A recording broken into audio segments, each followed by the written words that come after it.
Evolution.org Hardcore 2.0 is coming your way. This is episode 172. Today we're going to talk about Semaglutide 101, also called Ozempic and Wegovy by Para Pharma. So in this one, we're going to we're going to take a really deep dive. We have a full hour on this one. We're going to talk about all you're going to want to know about semaglutide, what it is, how it works, the studies, how to dose it, and how to stack it with Para Pharma products. And this is going to be a really, really good episode. We really prepared really hard for this one to bring you the best information that you're going to find on it.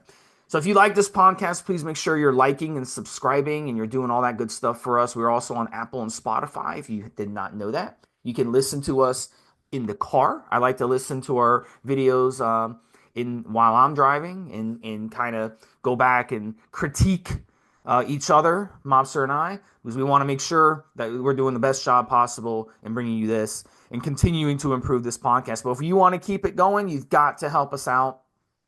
Do this. Make sure you're telling your friends and family. We want to grow this podcast as much as we can. The algorithms need to pick us up. If they don't pick us up, if we don't get any traction going, we can't keep this podcast going. So help us out on that, guys. Again, like, subscribe, tell your friends and family. Make sure you do all that good stuff. Give us reviews and give us comments. So let's get into it right away. What is semaglutide? So the background of what semaglutide is that it's used to treat type 2 diabetes and for weight management in adults who are overweight and obese. And it's found in both oral and injectable form. So in this podcast, we're going to focus more on the injectable version. We'll talk very briefly on the oral version. Because in bodybuilding, that's what's used. And in 99% of situations in the bodybuilding world, you're going to want to go with the injectable version, as it's going to require way less hassle and way less, having to take it every day like the oral version. So bodybuilders and athletes, like anything, will use it to help manage blood sugar, lose body fat, manage appetite, whether on or off a cycle. So a bit of background on semaglutide.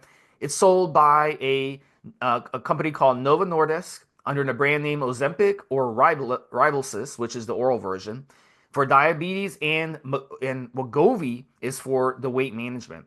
So pharmacists who fill prescriptions, they've been filling semaglutide like crazy, okay, the past few years. And the statistics show more than 13 million prescriptions just in the United States as of a couple years ago, with numbers today kind of fluctuating. I'm going to get into that in a second. But those who are getting prescribed by their doctors, who insurance companies actually aren't covering, they're paying upwards of $1,000 a month for semaglutide. So this is a very in-demand drug that a lot of people have been using and a lot of people depend on to help them with their drugs. So Novo Nordisk, their stock went from I believe this is split adjusted. It went from $1 or $2 when they were developing semaglutide, because it was, they were the first one to bring these GLP-1s, and it rocketed up to like $140 a share. Okay, so if you bought it before the approval and everything, you made a fortune on Novo Nordisk. Since then, the stock has cratered. As of this podcast, about 50-60% off its high. And the CEO recently resigned. So we're doing this podcast in spring of 2025. So, and the reason that they're having a hard time now is because Eli Lilly came along and they came out with more modern GLP-1s, tirzepatide and retatrutide. Now, our last episode, you can go back and listen to retatrutide, and we're going to do a future episode, which you can also look at on tirzepatide. And tirzepatide will be episode 174. Our previous episode was 171. Correct me if I'm wrong, Mobster, where we talked about retatrutide. So you can go back and listen to those. Yep. But semaglutide, look, at the end of the day, a lot of people like semaglutide. A lot of bodybuilders still like semaglutide. They know it. Yep. It's been the one around the longest. It's had the longest background. So a lot of you are going to want to use semaglutide, and a lot of you are going to be like, well, I just want to go with the Eli Lilly versions, which on paper may be better. But again, this is still a really, really good drug. Go ahead, Mobster. Yeah, one of the things I found fascinating, Steve, was the price difference on this show and a previous recent show. you just said that one of the prices there is circa $1,000. In fact, I referenced in Wikipedia, which said very close to $1,000, $964 average in the US. But I actually believe Steve didn't allow for one of the issues was a shortage, which actually meant people were paying slightly over $1,000 to get their hands on this particular product. And yet, what I found fascinating, Steve, was the difference between one country and the next. I think it was a reference that I was looking at here, the $964, $936. I corrected. Uh, Japan, 169. And here in the UK, I'm not going to list all the prices, $93. So basically, one tenth of the price. And I'm assuming this is what people are paying versus, for example, as we have here in the UK, Steve, because it's a type 2 diabetes drugs, diabetic drugs tend to be free, even in England, Scotland, and Ireland, where you have to pay for your prescriptions. Here, because of the NHS, here in Wales, we don't have to pay at all. And that's because, of course, insulin, for example, type 1 diabetic drug, can save your life. It can stop you going into a coma, etc. So we don't have to pay for drugs, specifically diabetic drugs, for that particular reason. But look at the price difference. And as Steve said, lo and behold, when another product comes along, one that I just mentioned, Tetra there, Steve, arguably on paper, and especially if it comes to medical conditions, arguably maybe obesity is on paper possibly better all round. But I do like this, Steve. The reality of the situation is when it comes to anabolic steroids, when it becomes to performance enhancement, we tend to, especially on these shows, I think, look at something that we are confident about the mechanism of action, confident in terms of knowing people that have already used the product, what side effects they might have had, confident in predicting the kind of dosages that would be used for performance enhancement, or in this case, for fat loss. So that doesn't mean that the other alternatives are more or less effective in that particular regards. It's just that we know 100% or close to 100%. We can be more confident of how something works, the side effects, the Yeah, dosages, etc. How about describing how to use it and so on? we have guys on the forum who, started using semaglutide, a couple years ago, and they really like it, and it's almost like they refuse to use anything else because they trust it, and and that's some people are like that, and that's how it goes. So, we have, we still have to see what goes on in the future, but we're gonna kind of give you the unbiased stuff behind it, so you can. There is a thought process here, Stephen. I'll use anabolics by way of comparison. And I've usually used this when it comes to exercising, nutrition, and even, as this is the example here, fat loss. If something works for you, you don't have to change to something else because it might be better, worse, etc. Keep doing that thing that works for you if you are successful at fat loss, you are successful at growing muscle, and so on, until it doesn't. And then look at alternatives. What we have also seen sometimes with anabolic steroids, especially, Steve, is people will try other steroids just because they haven't used it yet. So I don't, you don't have to use every painkiller at the pharmacy. You don't have to use every steroid that's ever been invented. If what you're doing, your exercise works, your training program works, your diet works, and so on. If you are being successful, what I might argue, and this is an example again with steroids, we talk about short esters versus long esters. If a product like this requires a lower dosage or less pinning per week, and we are happy with the end results, then we can argue that that person is succeeding in life and they don't need to change anything. So what we do is, in these shows, we're going to give you information on all of these kind of products as best we possibly can, and allow you, with the information that we provide, to make a choice that suits you and your targets, your aspirations, Steve. Let's get into how it works. So listen very close on this, everybody. Semaglutide, the GLP-1 receptor agonist, belongs to a class of drugs called glucagon-like peptide-1 receptor agonists. This means that it's going to mimic the action of natural GLP-1 hormone in the body. It does a great job of controlling blood sugar, which is why doctors will prescribe it to some of their diabetes patients. It enhances insulin release in response to a rise in blood sugar. So when you eat, it's going to slowly let that insulin out. It also reduces the amount of sugar that's released by the liver. This is why it's a popular option, again, for diabetics. So, the way it helps promote weight loss as well is by increasing the feelings of fullness and reducing appetite. So, you're going to get satiated a lot quicker when you eat. You're not going to be able to finish your meal. And if you eat one extra bite, you'll Yeah. start feeling nauseous, Nauseous. you know? Yeah. So, one of the ways it does this is it slows down the emptying of the stomach. And that's very, very important. So you're going to quickly feel more satiated with less food. So forget going out to dinner and having a big meal like you may usually do, because you're going to be getting a doggy bag to take home because you're not going to be able to finish your meal unless you want to throw up afterwards, because that's what's going to happen. One of the biggest issues with people out there is food addictions and how it can make us feel emotionally to eat something not so good for us. This is a common problem among women, but it's also a common problem among some men. So semaglutide will help with that. So you're not going to want to even look at that extra slice of cake or pizza while using it. You're going to have you're just going to eat a little bit and you're going to be like, I'm done. So it takes about 4 or 5 weeks to start feeling that effect, because this is a slow build. I'm going to get into how to dose it in a second. But that's yeah, that's pretty much how it works. So when we Yeah. go in the I was just going to comment here, Steve, and you actually referred to the whole thing of going out to eat food. So I nearly jumped in and said buffet, the word buffet. And I've seen this smorgasbord, which is a Swedish buffet, Steve, where you've probably seen this for yourself, and most of the listeners will be familiar with this particular scenario, whether it's in themselves or seeing it for themselves. You will see the truly, properly obese, the seriously fat, the 300 to 400 pounders will try to put as much food on their plate as possible, and they will almost to the point of the food falling off the plate onto the floor, and then go back and do that repeatedly. Whereas those of us, arguably, again, hopefully the majority of our listeners that are in shape, will make particular choices of the buffet, whether that's chicken or lean cuts of meat or whatever else.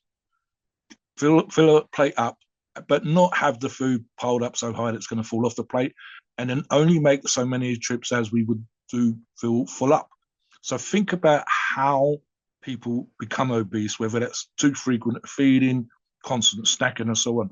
And then think about this particular product. In the case of semaglutide, you won't physically want to do those things. Think about the science, listener, that's come together in such a way. I'm even thinking of something called Prader-Willis syndrome, Steve, I think, which is where the people suffering from Prader-Willis are typically the ones you will read that are 600 pounds, 700 pounds. And the argument's made that part of that syndrome, part of that condition, is they cannot or do not ever feel full up, that they will eat constantly because they are never satiated. So the methodology of action here in your typical human being, never mind someone with type 1 or type 2 diabetes, is that normally the normal methodology of action in your, it's literally a cascade of hormones here, Steve, that certain hormones are released by your body in order that you don't overeat, in order that you are not literally eating to the point of vomiting or being nauseous. And the idea that there is a product that can make you not overeat, that can make you feel full up sooner and trickle the food back into the rest of the system for digestion, absorption, excretion, etc. It's fantastic. I mean, literally, as you said there, Steve, slowing gastric emptying, reducing the appetite, and arguably, Steve, stimulating or signaling to the body to produce other hormones, i.e. insulin, and so on and so forth, suppressing glucagon secretion, telling the pancreas what to do. All these things all at the same time. So when we sometimes hear the description miracle drug, I think I can understand the attraction of those people on the forum that are already using semaglutide, including yourself, when it comes to these kind of products, saying it's fantastic, the results are amazing, and so on and so forth. And it literally is tricking the body, if you like, into making you feel full so you don't want to eat too much.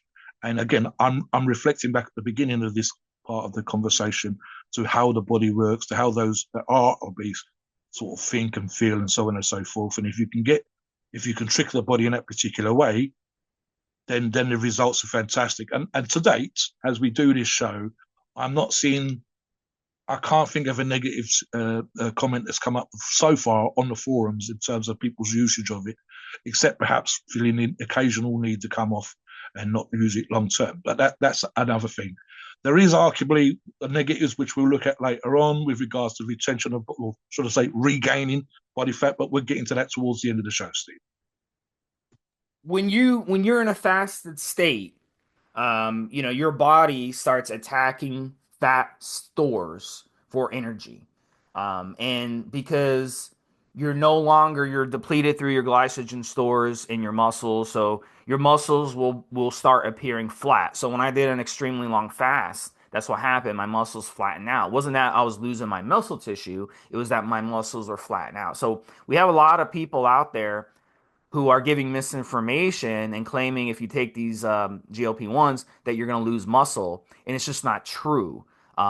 If it was true, you wouldn't see these big bodybuilders on our forum who are, using these GLP-1s with success, and they're having good results. And part of that is because they're using anabolic steroids with it. So we can scratch the surface of this and go kind of take it two different ways. We're trying to give you the information here, but you also have to realize that bodybuilders and normal people are different. So when you see these guys out there doing these podcasts and doing these videos who claim, "Oh yeah, don't take these GLP-1s. They're gonna burn your muscle away." No, no, they're not. When you run them correctly and when you're running them with anabolic steroids, they're not gonna burn your muscle away. I'm on them right now, okay, and I'm not even on a cycle, and I'm not burning away my muscle. I mean, it's just flabbergasting. There's no evidence that they burn their muscle. I looked through all the studies. There's no Yeah, evidence yeah. that burns a muscle. Let me read this Obviously, line. if you Yeah, lose a lot of weight, you're going to lose strength. That is true because if yes, your muscles are more flat. But here's my point, though, that I'm trying to get to. There's people out there that are on semaglutide, and they've been on semaglutide for months, and they don't have yes, any progression at all. None. They don't have any progression. The reason is because they don't know how to eat and they're not training properly. So when you're on this stuff, you have to make sure that you're telling, this is my point, just like when you're fasting, you have to do it the correct way. You can't just fast for 5 days and then break your fast with a whole pizza and junk food and yes, expect to really get anywhere. So when you're using the semaglutide or any of these GLP-1s, you have to make sure that if you want to see the results, you have to diet correctly and you have yes, to train. And in the yes, studies, people were expected to do something within reason. In the bodybuilding world, most of us, I would hope, already have our diet on point. We don't drink yeah, alcohol. We yeah, don't do any of this other shit that we shouldn't be doing. So we already are doing everything right. So when you add these GLP-1s to it, then the magic happens. Now you're getting that cheat code effect of having that, that effect where yeah, it yeah, yeah. mimics the action of natural GLP-1 and the hormone. It's almost like you're fasting, but you're also eating food at the same time. And it's so Yeah, let, that's let me let very me cover beneficial to that your a little body. tiny bit, Steve. I'll cover it 2 points. One is that in the studies, and we actually looked at a similar product and a specific huge study. I think it referenced the same one that we're going to reference here with the 17,000 participants, Steve. All of the studies, every single of the big studies that we've looked at, all of the main studies that we've looked at regards all of these kind of products, but specifically semaglutide, came with the following line included, which was that all the participants, because they weren't kept in a room, because these were literally inpatients, outpatients, whatever. That means they were even in hospital being treated, they came to visit the clinic, they participated in the study, they weren't kept prisoner, for want of a better phrase, which meant they went home and they did normal stuff that normal people do. And the advice was twofold. Number one, lifestyle. I exercise more, whether that's just getting daily steps in rather than lifting weights, doing fasting, doing cardio, like most of our listeners will, as Steve just referred to.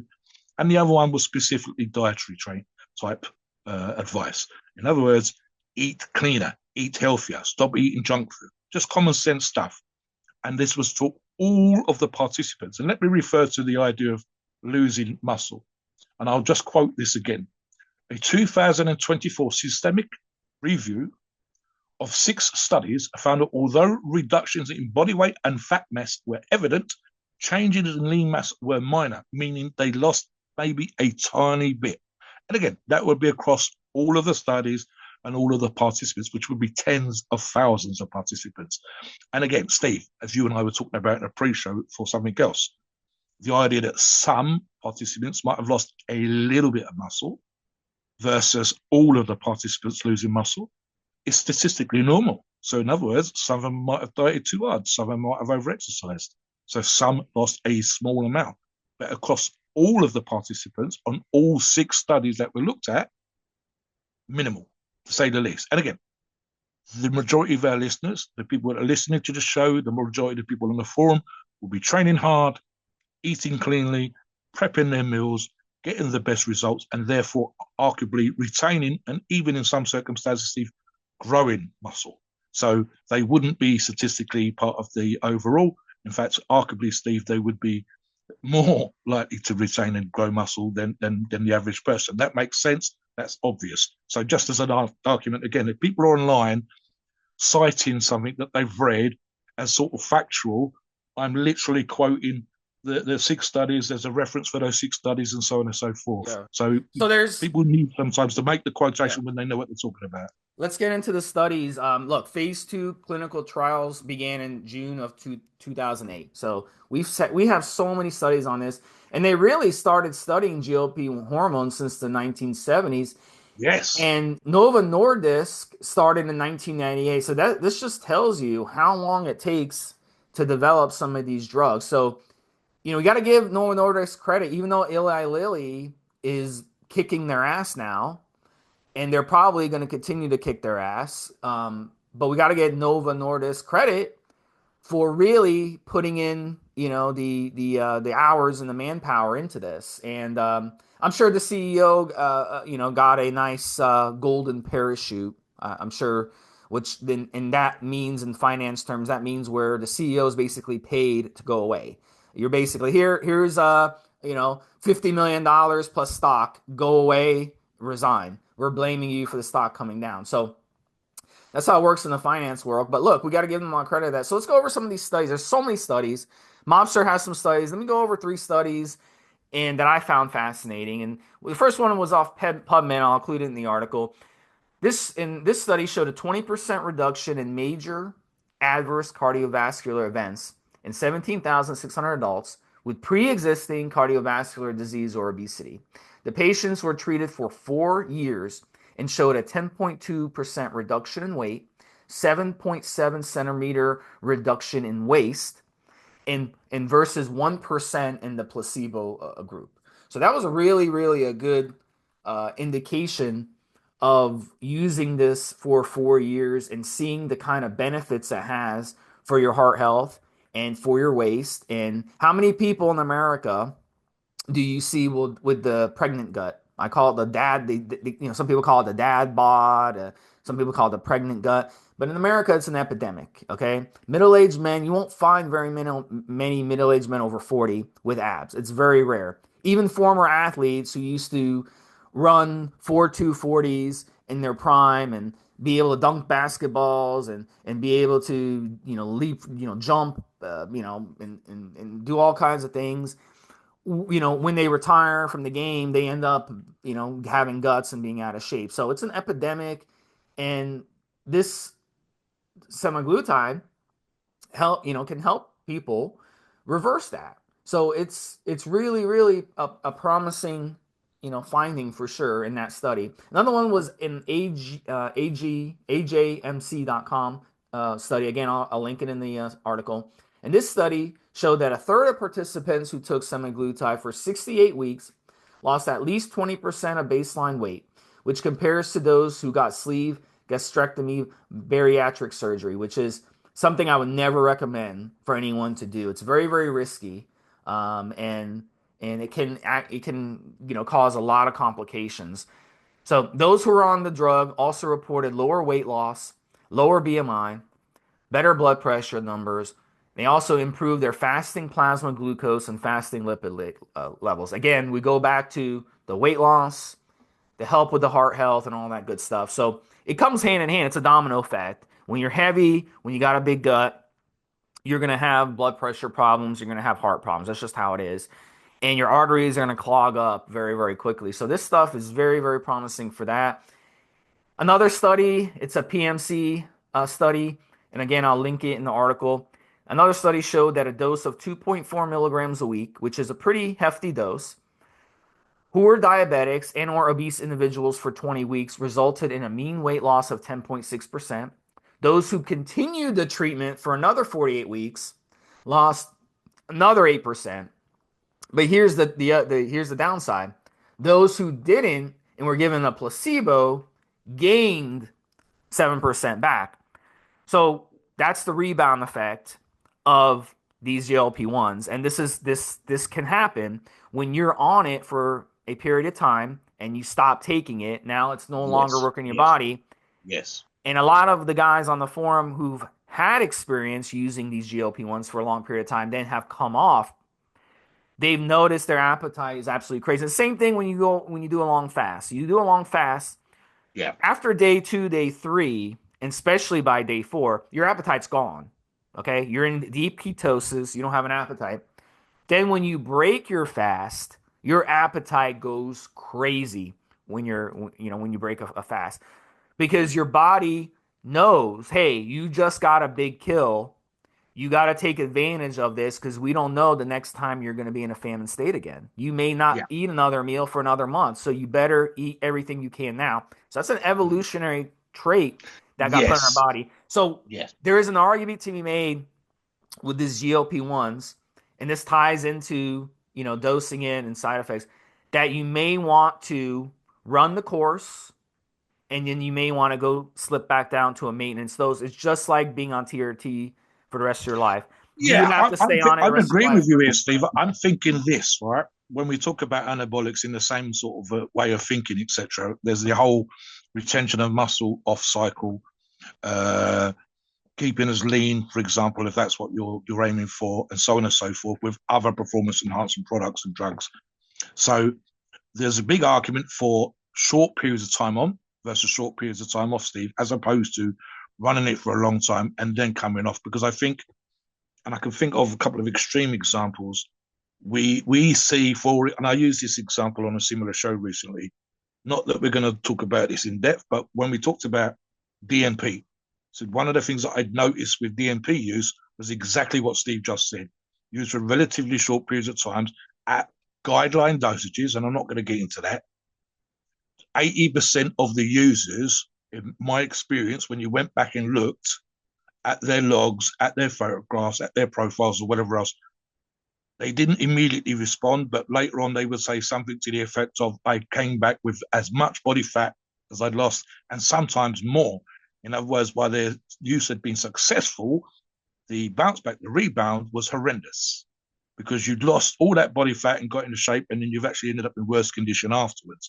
So it kind of negated the use. Here, I'm thinking, and we need to see this looked at arguably in studies, because a lot of the studies talk about 36 weeks, 38, 68 weeks, and so on and so forth. And I'm going to get into the study specifically now, Steve. What we're not necessarily looking at is the results after the studies and or cessation of use of the product. So I would like to see that in the general population and again, arguably in the trained individuals. Perhaps, Steve, and this is something I talk about in the forums when it comes to not being on PEDs, people need to make the changes that they made on cycle, or in this case, using a GLP-1 type product, and keep those changes in place. What a lot of people do, arguably, might be go on a diet, then come off a diet. Whereas I would say, fix your lifestyle, stay fixed. Don't go back to the habits before and then be surprised when you gain the fat back. Don't ease off your training after a cycle and expect muscle to stay where it is. You need to stimulate it just to stay there and maintain, and so on. The biggest one I looked at, Steve, AJC, AJConline.org did referenced a meta study, meaning it looked at multiple studies. Let me clarify something I should have gone into greater detail recently on a similar podcast that we've not long recorded. Right. So the whole double blind use of placebos, completely randomized stuff. Here's the thing. And this is just for all kinds of studies in a similar scenario, not just for fat reduction or diabetes, but all kinds of studies. if you are, for example, lots of studies are paid for or sponsored by the company in question. And so there's an argument to be made that the researcher wants to give a positive outcome to use of said product because the sponsor is the name of the company that produced the product. In other words, you'll get more funding in the future if you give them a great result. So that was one argument. You have what's called peer reviewed. Peer reviewed is essentially people in your field, say chemistry, for example, as would be the case here, or human physiology, as also would be the case here, and look at what you've done and see that if they can make going through the whole study, seeing what you did, see if they can think that the results that they would have come up with would be the same. It's also a reason why you very rarely refer to one study. So the example that I have here, Steve, was the meta study, meaning they went away and looked at, I believe for this example, 4 of the biggest studies.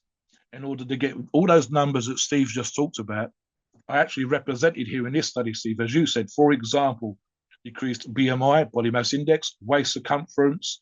One of the statistics that stands out, a third of participants randomized to semaglutide achieved at least a 20% reduction in body weight. You talked about this on another show, Steve, when you said if you weigh 300 pounds, that's 60%, 60 pounds less. So you would be 240 pounds after using semaglutide. That is huge. One of the things that sometimes comes out of studies is when you say, oh, it's a statistically significant number, and it would be like 2 or 3%. And you go, do you know what? I could do a 2 or 3% reduction. Steve could do a 2 or 3% reduction, just dieting for a few days, just fasting like Steve does, just taking all the crap out of my diet. I don't think it is statistically, but 20%, Steve, is fucking monstrous. Talk about that just as a number like you were talking about recently. Just for the average Joe, Steve, that is a lot of body weight, a lot of fat in a very short, relatively short period of time. It's Also, yeah, yeah, yeah. something else I said to you in the other show, and we're doing it in this show. Over the longer period of time, and this is very unlikely, so statistically good again, when they were talking about 48 weeks, 36 weeks, it was statistically 1 to 1.2%, I believe, per week for the whole period of time. That is any diet. I'm thinking of all the Weight Watcher type protocols, normal diets, etc. We see 1-2 pounds a week, maybe for 10 weeks. What we don't see is 40 pounds in 40 weeks or 50 pounds in 50 weeks. So that makes this product that much more powerful, that much more potent, and therefore much more attractive. So look at the percentages again, Steve. Yeah, and look, at the end of the day, sometimes people have, you know, things going on in their body. It could be a problem with body memory. I mean, if you've been fat all your life, it's not that easy to lose weight because your body knows to store fat. Your body knows to carry that fat. So it's different. If you've been skinny all your Yeah. life, then got out of shape, I was skinny all my life. Really toward the end of college, going into because when I was in college, I'd go to the gym and still work out and everything. I had a free gym to work out at. Then toward the end of my college, I got lazy. I got really busy with studying and stuff and my tests and all this shit. And I was working. So I really went away from it, it wasn't a priority. So I got out of shape. And then when I was about 25 years old, I got back into shape. And it was so fast. It was like within a month, I lost like 30 pounds because I just literally just started working out again and eating good again. And I lost like 30 pounds in a month because my body knew to be skinny. But a lot of you out there who have relatives or you yourself or friends or something, you can't lose the weight. You're missing that cheat code effect in the body that can only really be achieved by a prolonged fast. So this stuff allows you to really kills your appetite. So it allows you to do a lot of these fasting protocols. You can mix in the fasting with taking the semaglutide where let's say you do an every other day fast. If you know someone who's really, really overweight, you're really, really overweight, you could do an every other day fast where day one you fast, day two you have 2 sensible meals or 3 sensible meals. Then day three you fast, and day four you have 2 or 3 sensible meals, and keep that going. And it's not going to be difficult to pull off because the semaglutide is going to kill your appetite that you're not even going to want to eat those 2 or 3 meals. On the day you're supposed to eat, you might only be able to eat one small meal.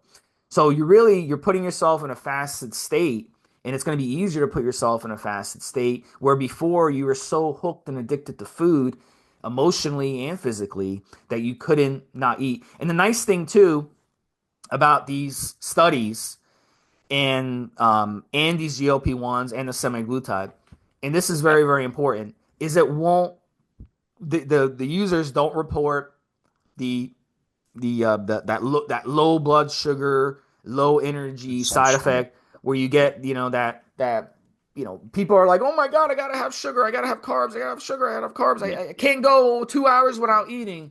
This will when you take this stuff and you don't eat for the whole day, you're not gonna feel that hypoglycemia or whatever people want to excuse it by, which isn't even there. But because they're so mentally hooked, addicted to food, they think they have it. I had someone years ago, Mobster, tell me, "Oh, Steve, I don't, I can't fast." I'm like, "Why can't you fast? Our ancestors fasted for millions of years, yet you can't Yeah, fast. Why? exactly. Why can't you fast? Explain to me." It's like, because if I don't eat anything after 2 hours, I go hypo, and I'm like, dude, do you really think our ancestors had to eat every two Oh, hours? please. Did they Yes. did, did they have a kitchen? Did they have a refrigerator No, where they could no. just go? Did they have a pantry where they just go, Yep. supermarkets? Humanity would have Yeah, died out, Steve. yeah, Humanity would yeah. have died out. Can you Let imagine me, any yeah, animal on Earth go, and not surviving? So it's like, and then a lot of it is mental. A lot of it is mental, and literally, yes. you get on this stuff, and this is the cheat code that you've been missing, and you could take this, and like Mobster said, you can go from 300 pounds to 220 or 240 pounds, and that's a Yep, yep. huge change. Someone who's 300 That's pounds huge. versus 220 looks completely different, and their Yes. blood markers improve. So, someone So was, here's something else, Steve. I talk about improvements, right? I just made this note while you were talking. And this again came from that meta study, right? So it referenced, and I've seen this in the other studies. So this is obviously covering multiple studies here. Typically, people that are massively overweight, obese, have problems with joints, have problems with cardiovascular issues, what they call comorbidity, Steve, here includes hypertension, knee osteoarthritis, literally just the pressure of your fat ass leaning down onto your hips and your knees and your ankles because you are so heavy, because you're out of condition. Obstructive sleep apnea, that's actually kind of common in bodybuilders that are muscularly large. And that's roughly, it says here, Steve, over one quarter, so more, greater than 25%. And the weight loss that we've described, like the fat loss, as opposed to minimal or no muscle loss, was showed an improvement, literally losing the weight. Their hearts work better, their blood pressure decreased back to healthier ranges, the knee and ankle and hip issues that some of them were struggling with improved. Again, in the example that we've given, the 300 pounder going back to 240 pounds, Steve, or dropping 60 pounds of fat, pretty much fat, is just going to feel better. Is going to literally the way that they're walking around, their sense being able to sleep better at night, Steve, have lower blood pressure issues. So, for example, and I've referenced this on multiple shows, if we're looking at someone who's obese, how many other medications are they taking? What's one of the other things, just to finish, Steve, when we talked about this on a recent show, when we said liver fatty disease, very common, especially in the out of shape, and improvements in the blood test numbers of organ health yeah, yeah, and the indicators for organ health. yeah, and I'm shocked at how many Americans have this issue. It's shocking how much we have this issue, and it's a big, and this is a big reason why a lot of you out there or your relatives have no energy.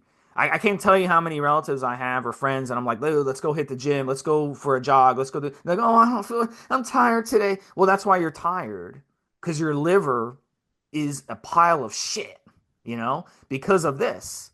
So this is things that need to be improved, guys and gals out there. So, all right, so how do I dose it? This is very, very important.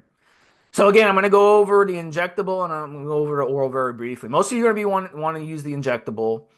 You're going to start with a dosage of a quarter to a half a milligram once a week. And again, the whole reason for the injectable is because using this isn't something you just use for 4 weeks. This is something you need to commit for months and months. Okay. In the studies, they went for a long time, 6 months, 1 year in the studies. And some of the studies that we talked about too, remember they went 4 years. So this is something you're going to have to commit Yeah. to. And the nice thing about the injectable is you only have to inject it once a week. The oral, you have to take it every day. So if you're a bodybuilder, why do you want to take something that you have to take every fucking day when you can just take it once a week? Just inject it once a week, sub-Q, boom, you're done. So it comes in a peptide form, you reconstitute it, and then you go ahead, you store it, make sure you store it in your fridge before and after reconstitution. You can listen to our prior episodes on specifically how to take care of your peptides. So you need to, again, the half life is long. So don't expect this stuff to really kick in as much as you expect until 4, 5, 6 weeks into it. So don't just keep jacking up the dose week by week. Be like, oh, I don't feel it yet after the first week. I'm not having the proper progress I'm looking for the first week. So let me jack up the dose. No, you got to give it some time to kick in, because if you jack up the dose too fast, you're going to end up with the side effects, and then you're going to have to drop the dose back down. You're going to screw your whole protocol up. So slowly build it up. All right. And then the maximum is 2 milligrams a week, but a lot of you can get away with less in bodybuilding, even half a milligram. Just keep it at a half a milligram or 1 milligram max is fine. Now in the studies, we saw people running it 2.4 milligrams for a Yeah. year or Yeah. longer, and they were fine. They didn't die. But these are extreme situations with people who type 2 diabetes under the care of a Yes. doctor. Massively fat, Yeah, massively out of but shape. they're under the care of a doctor. So in that Yes. situation, you're going to take this stuff at home. You're not under the care of a doctor. There's no need to run that You kind of should dose. be in better shape. You should be eating better. You should be Yeah. training So better. even half a milligram, we see guys on the forum, they're Yep. running like, if you can look at their logs, they're running half a milligram. They're doing perfectly fine. So I would go, I would really push it, maybe increase it by a 1/4 milligram after every 4 weeks. And then maybe after each week, you can increase it slightly and see to a level that you get it to. And then you can always drop it back down a little bit if you get there. And then once you get to a spot you like, you can drop it down after 6 months or even after a year to a maintenance dose and just keep it there. Maybe you just want to do a 1/4 milligram a week as a maintenance dose going forward. So these are Just for the things. benefit, sorry, just Good. for the benefit of the listeners, Steve, Para Pharma do a 5 milligram product. So as Steve said, you'd be looking at 1/10 of that, half a milligram. And I think we should also, Steve, as we talked about in a pre-show, and again, because we're looking at the holistic approach here, guys, you're not just going to take a drug and grow muscles. You're not just going to take a drug and shrink down as well. Also, listeners, for the benefit of you, check out Umbrella, who do great peptides in this example, and we'll have a product for you to look at as well. Steve, what would we recommend in terms of stacking for those that are Yeah. looking to get into lean muscular Yeah. shape? And then we just mentioned the oral really quick in case those you, Yep. Yep. you know, let's say your doctor is prescribing it to you or you want to get the oral version. So the oral version is called the Ribelsis, and that's going to be for diabetics specifically. So most of you listen to this doesn't apply to you, but I just want to give it because we want to make sure you have all the information in case someone asks you. Maybe you have a friend who's diabetic and they're like, "Oh, I'm running semaglutide. You're running it too. How much are you using?" And you tell them, "I'm running half a milligram a week." And they're like, "What? I'm running a completely different dose." Well, it's because they're running the oral version daily. So the max dose on the oral is 14 milligrams a day, but they start at 3 milligrams per day for 30 days, just as an FYI.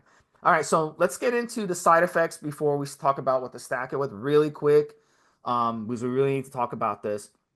So the side effects of semaglutide, they're mostly dose dependent. We've seen guys on the forum who have been running it, and the common issues is the stomach issues that can arise from it. Yep. Obviously, if you're going to overeat on it and you're deep into it, if you've been on it at least a month and you overeat, it's a Yep. chance you may throw up. You're going to have nausea. You might have cramps. Yep. Heartburn's another one. When I've used the GLP-1s and I've overeaten and maybe I've eaten a little late in the day, I'll sit down in the evening, to do some work, on the forums or something, and I'll start feeling a little bit of an issue, my upper chest into my neck, like the heartburn. So Mm-hmm. that seems to be a common thing among bodybuilders, the heartburn. So you want to be aware of that. And then diarrhea and constipation is also another side effect. Yep. I haven't experienced that myself on these, but a lot of people have. It just depends on your situation. So just be aware of that.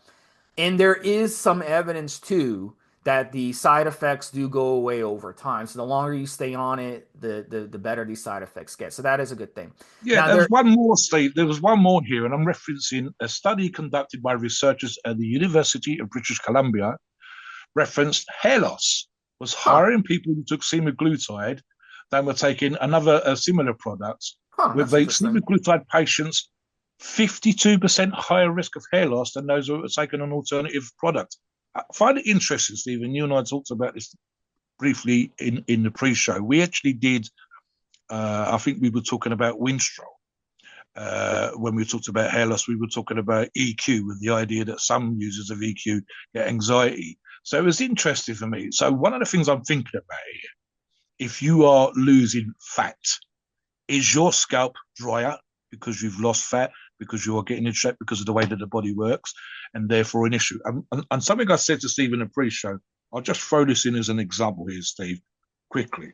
So one of the things that was looked at was the idea of suicidal thoughts.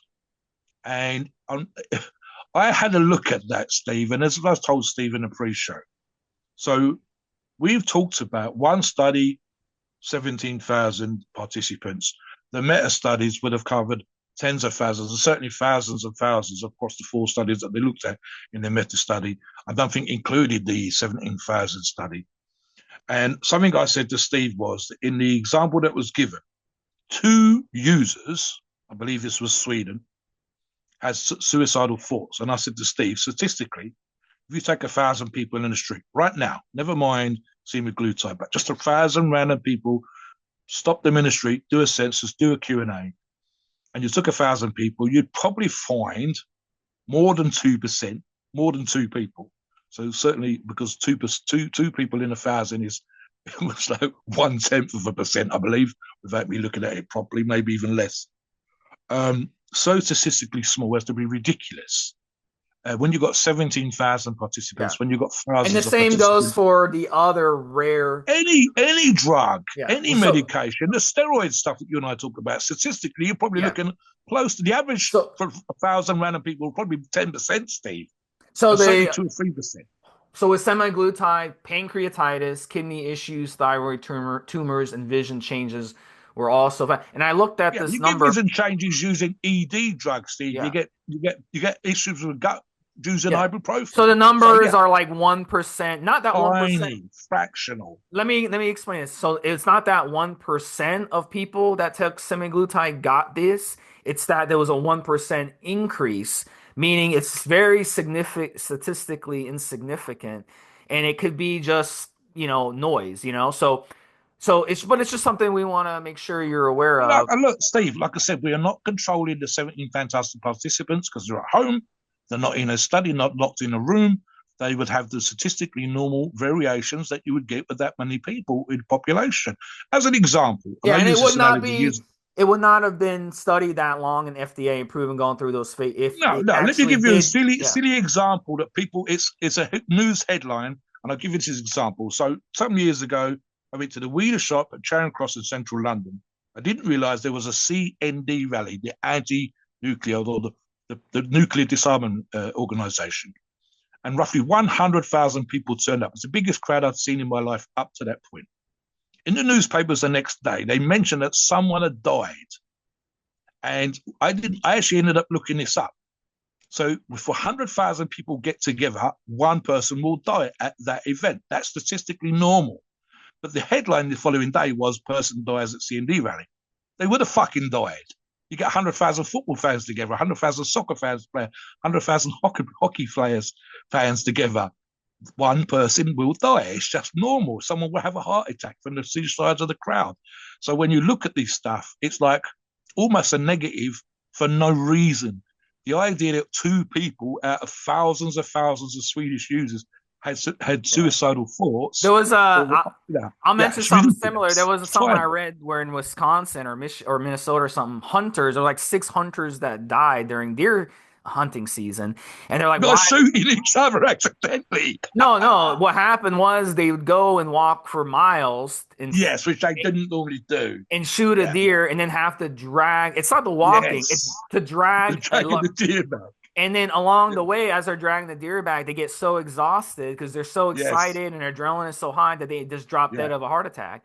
Yeah. And Yeah. because they're so fucking fat and out of shape, they're just the typical Exactly. prototypical fat American fuck, Yeah, So that's the if they same got thing. shot, it was that their mate didn't realize they. I mean, I've seen stuff like this, Steve. The hunters where they've accidentally shot a buddy when they'd been trying to shoot Yeah, yeah. him because they're really piss poor fucking rifles, So it's and he didn't. He had yeah, a bright orange bloody Gillette on, and they still managed to fucking shoot him in the forest. yeah. But But I if mean, you you're saw right, this as a dragging headline, a large yeah, animal back. That just tells yeah, you what our ancestors had to go through. They had to go find the animal, manage to kill it with a bow and arrow or with some other tool, and then have to drag that shit back to camp, then process it. See, these hunters, they'll take it to a person to process. They won't even process it themselves in a lot of cases. So, I mean, really, and they're dropping that. So, this shows you how out of shape we are in America. So, look, at the end of the day, these drugs work, but you have to also have your diet and training on point. Otherwise, you're yes. wasting your fucking time. So, let's get into One more steroids to point, stack with Steve. it. Sorry, one more point. Yeah, steroids as well. I was just going to say make one more point, which we've made previously.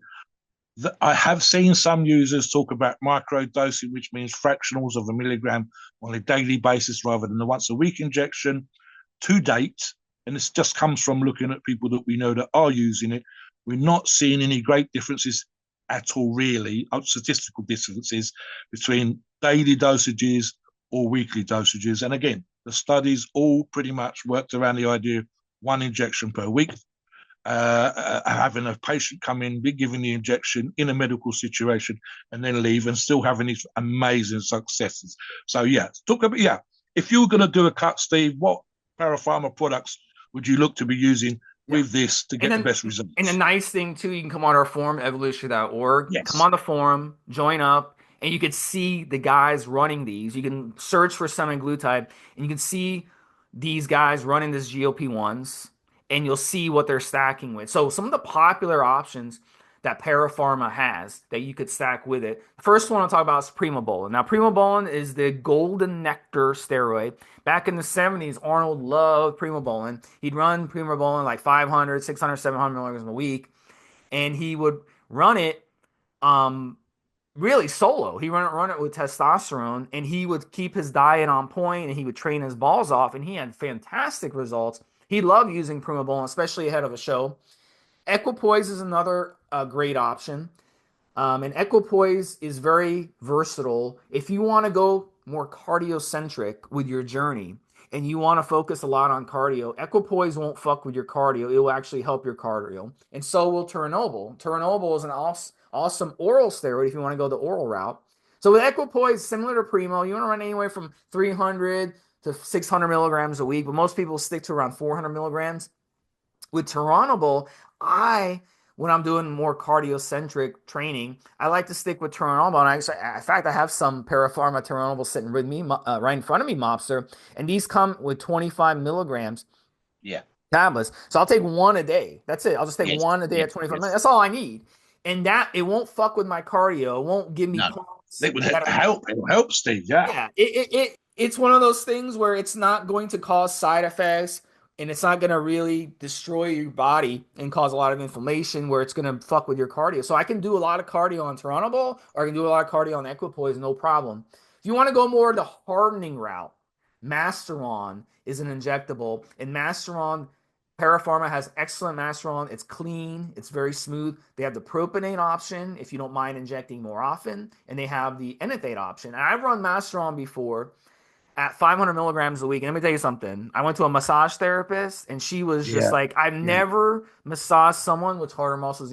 She's like, Steve, no wonder you're coming to me complaining because your back hurts. Because you're so fucking hard. And I'm like, yeah. Yeah. And it's like sleeping on rocks at night because your back muscles are so fucking hard on this stuff. So if you want to harden up and really get a nice beach physique, Yes. but you've got to be low body fat. Otherwise, you can't harden up fat. So if your stomach is covered by fat, get rid of the body fat first. Run this semaglutide first for like a few months. Get more of a flat stomach where your abs are actually showing. Then you can run the master on to really show off those abs. And Anavar is another great one. So Yeah. talk about some of the ones Yeah. you like, including Anavar. I love the Tyranobol as a problem. I like the Primo, run relatively low dosages, Steve, 200 to 300 milligrams a week. Some users are using 1,000 milligrams of Primo. I think they're looking to grow muscle. And given its expense, I would argue that it would not in that situation. And of course, Primo, especially back in the 70s, Steve, was used by people like Arnold, dieting and cutting down for competition as a way of retaining muscle tissue. And again, we talks about this. So you would harden up, use a masteron, or you would retain muscle tissue while you're dieting, while you're training your ass off, and using semaglutide to get rid of to help you get rid of the body fat. So I like the idea of that, Steve. And of course, it was T-Bowl was specifically developed for that. One of my favorite orals, and I've said this before, boosting for strength and minimal increase at the dosages of 30 to 50 milligrams a day for the 8 weeks of Para Pharma Anavar is Anavar. I love it for strength and very, very simple, straightforward approach to me. And again, you're dieting, you're trying to get into shape, you're using semaglutide. I think it's going to act like Primo again, Stephen, retaining muscle tissue for you. And we've also talked about minimal muscle tissue loss here. You've mentioned, I think the Winstrol, Para Pharma does the oral and injectable version, Steve, 50 milligram injectable per mil and 10 or 50 milligram per pill in the oral version. Talk about the more extreme, and I'm just going to bring Steve in for trend because we know that we got some trend god lovers out there So as a way of recomposition on semaglutide. I'd be very curious to see more Yeah, guys log. If you are experienced and you want to grab your balls and do a trend with semaglutide, I'd be curious to see how you make out on that. Because I know what when I'm on trend, I'm good for like one throw up at least once a month, one good throw up. Because mm, trend fucks with your stomach a lot. It causes a lot yep. of inflammation in the body. It's Um, hardcore fucking this example. and you get nauseous just using 200 or 250 milligrams of tren. I mean, you just get Yes, nauseous. yes. And if you don't drink enough on tren, you just feel Mm. like shit, like you get the flu. So I'd be curious stacking semaglutide with tren. I don't know if that would be a good idea. I don't know. I'm thinking Yeah, maybe, and I'm only thinking of the hardcore, Steve. yeah. Perhaps the But I'd be greatest curious if someone can pull recomposition, that the off. Yeah. greatest. Yeah, Maybe the side someone effects would be crazy could, brutal. yeah. Yeah.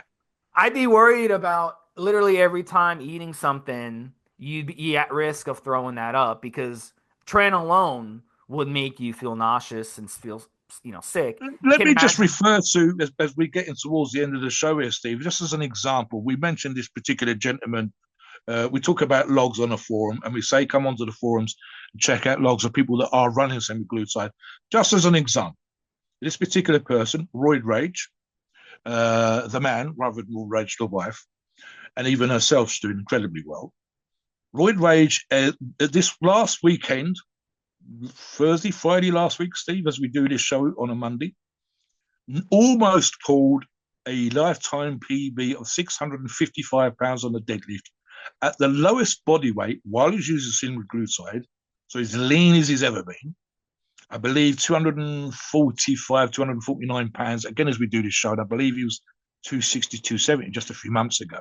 So he's as lean as he's ever been and nearly did a lifetime PR on a deadlift. As I recall, purpose of his current training log is to try and beat the Masters record in the United States for his height, weight, etc., etc. I'm going to say Masters 3, Masters 4. So he's doing fantastically well, using semaglutide and at his all-time best strength and the lowest body weight, the leanest body weight he's been for years.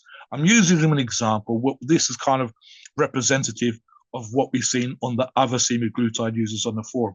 So today, the results have been very, very positive.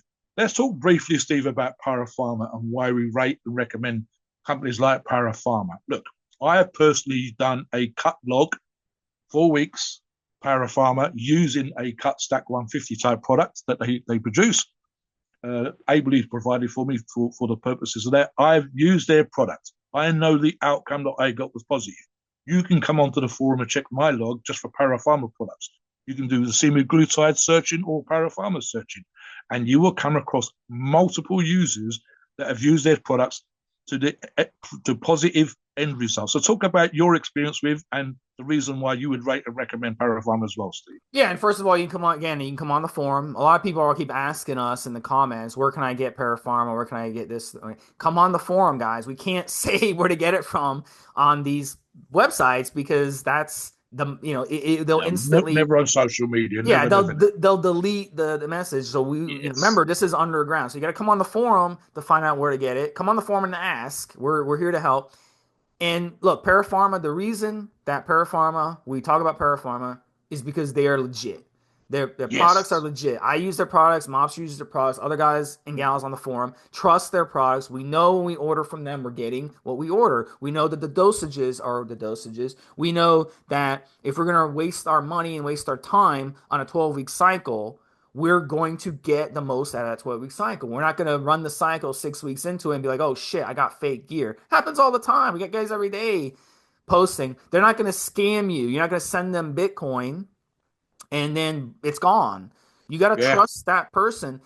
A lot of these sources, we see people all the time. They send Bitcoin Thousands of dollars sometimes, see to some thousands. source that's not approved, and then they lose their money. So you don't have to worry about that with Parapharma. They are do a damn good business by taking care of their customers and providing great quality products. Yep. And their products are as good as you're going to find out there.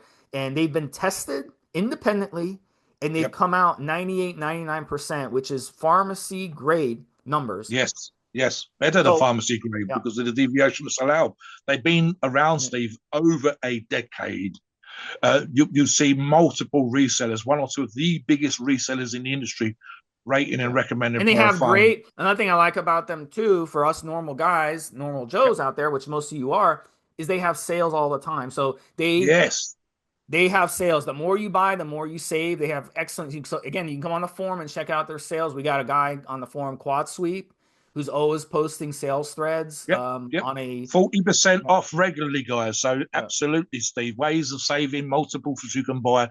And again, look, we're looking at here, I think, the 45 unique products, companies that have lasted over a decade, products that are trusted, products that have been tested.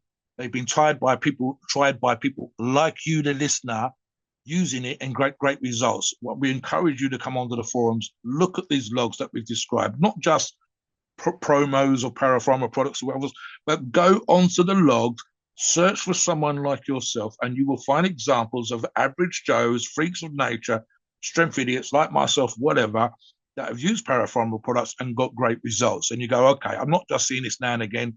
Mobster run it for 4 weeks, Steve's run it for 8 weeks, someone else has run it for 10 weeks. This isn't just random made up stuff. This is page after page after page of us talking about our experience on a daily basis, what we trained, how we ate, how much of the product that we used, the specific product that we use. And so you can search for the specific. Do you want to run a Rinstrol stack? I run a cut stack, which is multiples of esters. Someone else will run something for bulking, and so on and so forth. So you will find not just a person that trains like you, that looks like you, but wants to run the same stack as you did and ended up getting great results using Para Pharma. Tell us your thoughts on semaglutide. Is it the next big thing as far as you're concerned? Well, it's Yeah.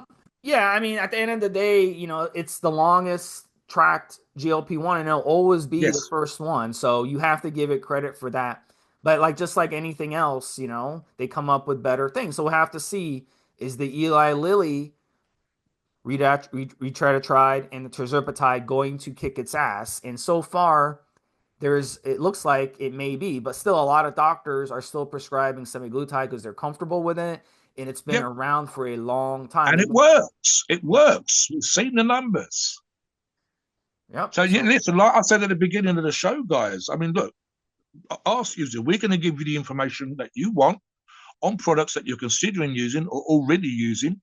More information, more advice, more statistics, more facts, less BS. It's the reason why we do these shows. And so we're putting that stuff out there. Let us know what you think in the comments below, guys. Please note, we are not doctors and your opinions are ours. It is our view and based on our experience and views on the topic. A podcast are for informational purposes and entertainment only. The freedom of speech and the First Amendment applies.